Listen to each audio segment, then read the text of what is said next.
It's better that control and power be laid into the hands of the individual than the government.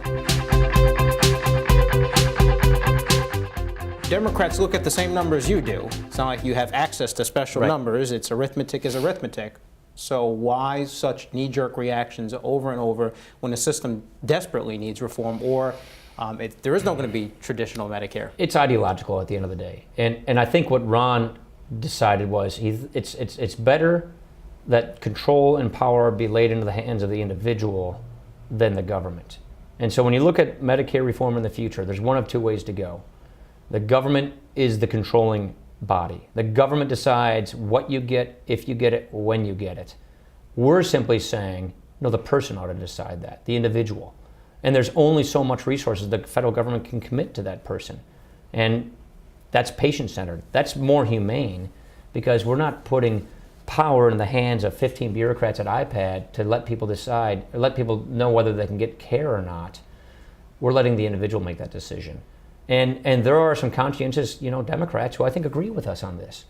And that to me shows that this idea is enduring. We had 8 co-sponsors in 2008 for this idea, 14 co-sponsors in 2010 on this idea. We passed it in the House.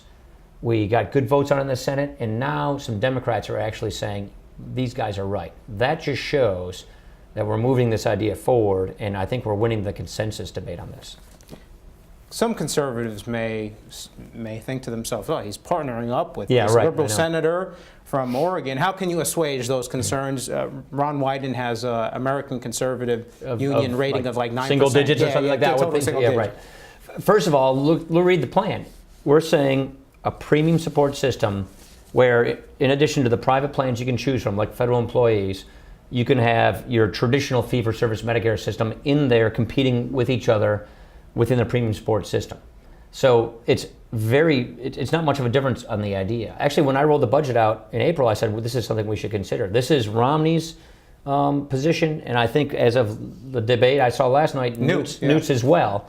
So what I see is a unification among the conservative movement that obviously premium support's the way to go, and allowing the traditional fee-for-service option to be within that premium support system is perfectly fine and consistent with those principles.